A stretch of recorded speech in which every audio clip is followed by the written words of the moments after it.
Yeah, I'll be trying to be very short, as short as possible.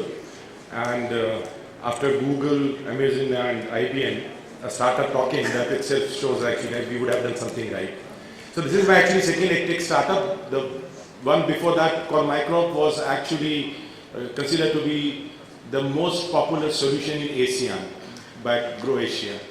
And that was more focused on input side. And now DigiAgri is actually with the mindset of sustainability in agriculture. So we talk about more crop per drop, per dollar and per acre. So that's the philosophy. I'll try to be brief about the initial, also the background of what I'll be talking about. Sustainability is very important, and why it is important, because I was in Delhi last month with World Economic Forum, and Karchok told me that, Deepak, do you know that sustainability is for agriculture what social network is for media? It's a huge marketing proposition. So with the more awareness and the clients being more demanded, we all want our health to be good. So we want to eat food which is having minimum of pesticides, minimum of chemicals. So sustainability is going to be the buzzword going forward if we want our farmers to get more premium on the product which they are producing. So 3 T's, technology, traceability and transparency. I wanted to go a little bit deep in that, but I'll avoid it because lack of time. I'll come to a critical point. All these things cannot happen just because of technology. We need to have basically an institutional mechanism where the innovations are cultivated within the institutions. Partnership of institutions are very critical. So what we do is actually, first of all, we create emergence where we test a lot of pilots, then we ensure that actually the development happens and more stakeholders get into it, and finally we get a critical mass. So I would suggest, we are having a lot of people from government, please try to do as many pilots as possible, because you never know which would be the gold mine. Now I am going to give you an example about something which we are working on. So I was invited by government of Indonesia to work in Sulawesi, where actually 1 million farmers since 1980 they have been growing cocoa. The challenge was that they did pretty well till 2000. 2000 Africa started doing more productive work, and suddenly they found that the price points as well as the yields which they are getting, because they actually chopped up a lot of forest to grow that cocoa and the soil was awesome, so they had used to have good yield. Now suddenly they were in a situation where they were competing with Africa and putting more and more inputs. So more inputs ensured there was an issue with the crop, and then the Mars, the Harshes and the Ferro Rochers of the world saying that this is not good, we cannot buy your cocoa. And the farmer were in huge stress.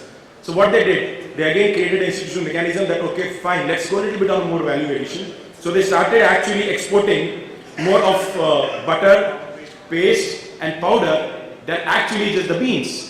So again till 2013 it worked well. 2013 again the world started catching up. So now what they have done in 2013, they started implementing ICT in a very strong manner.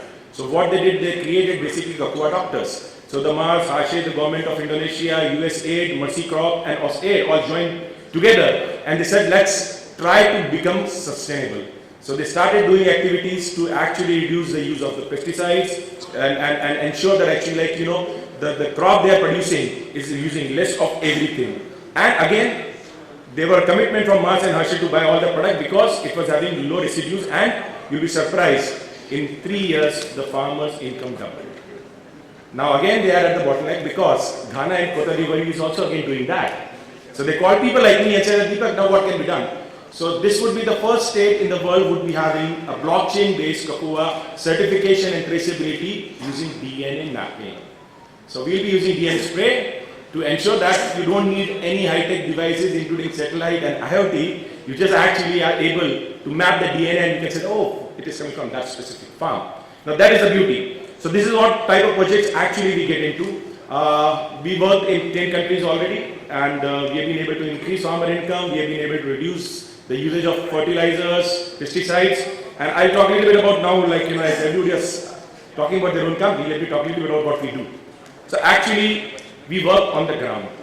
So all the technology which look awesome, beautiful, but end of the day, farmer need to be told about it in a way which they understand. Now, if I tell that actually humidity is 18%, satellite images say that actually the water table is going down, farmer says, what I'm going to do with this? I have to just go and grow potato. Tell me what I'm supposed to do on my field tomorrow. That is a level of, I'm saying, that simple insight you provide to farmer. So whether it is actually helping an insurance company or government to ensure that there is a risk is mitigated by doing right sort of algorithms, or farmer credit. So I'll just take a couple of minutes on the farmer credit. We are working with Denamon Bank and Kotiva as well as Croatia in Indonesia, where we are giving 59-minute loan to farmer for just the agri input. So we do real-time contextual credit rating of the farmer based on the crop, the area, as well as his own financial profile and KYC. And within 59 minutes, a loan is approved by Denamon Bank to this farmer, and he can take input without paying anything. And you'll be surprised, the farm credit, as per the FAO, can be the biggest boost for increasing profitability and the productivity of the farmers. It can go up to increasing profitability by 40%. So that is a problem we are trying to solve. In farmer advisory, we give a farmer using AI models exactly which crop to grow, which variety to grow, when to fertigate, when to do the irrigation, and all the process across the crop cycle. And in farmer inputs, we optimize which product suits them the most based on their own geographical and agroclimatical conditions.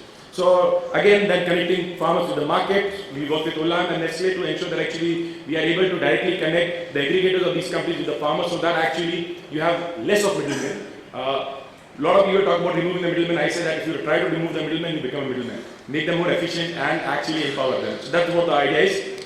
Government, unfortunately, we are not working with any state government so far. We would like to open that account with government of Maharashtra.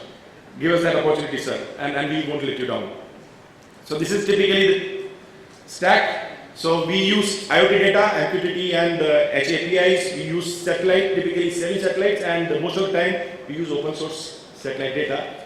We don't get real time, but 7 days is good enough for the farmer. Right? So the idea is to make the solution as low cost as possible, because we are not bankrolled by any VCs. We use drones. Then actually, we were having a debate whether government data is good or not. Believe me, I found it to be pretty good. Right? When it comes to doing a lot of validation, we use public cloud data provided by the government, whether it's about the soil, whether it's about the vegetable index, or whether it is about number of the farmers. So we use definitely a lot of government data to validate our models. Then there is basically, I coined this term called proxy data. For example, people say data is not available. Believe me, in machine learning, actually, data is always available. You have to be smart to find out what to eliminate and what to put, and how to come to specific models where you can find the missing piece, which is called the proxy data. For example, I don't know amount of fertilizer a farmer might be using in his field, but I know how much subsidy the government has given in that specific village. Right? Now that data is good enough to come to a conclusion that what would be the total fertilizer use. So we do all sort of, I'm saying that innovative way, because we don't have much of money, so we have to be innovative. Now all of this data goes into our engine, and we are having typically ANN level 23, for which actually we are using to process all this information and come with output. Whatever we do, most of it is open source, right? So these are our technical stack, from UI UX to typically the middleware. We do Hadoop, MySQL, Rasa. So you can see that I don't want to go into each of these technology. We create magic with open source. And believe me, I strongly believe that government should be very much focused on seeing how open source can be leveraged even in agriculture. And that is what we are doing, and we intend to do in future as well. In fact, actually, once we have the solution ready, we ourselves will make it open source for the rest of the world to use it. So these are the area of research we do. Lot of time actually the tech companies start working too much on technology. They forget that there is something which is called agronomy as well. Agriculture cannot go without agronomy. So whether we talk about, for example, we are working in UAE in vertical farms. So where actually we have created our algorithms for hydroponic as well as aeroponics. And we are trying to grow strawberry in actually in the middle of the desert in Abu Dhabi, supported by His Excellency Pir Samdan. So I am saying that we also do a lot of activity on the ground. We have got awesome team of agronomists who do a lot of stuff on field. Thank you. Give us an opportunity.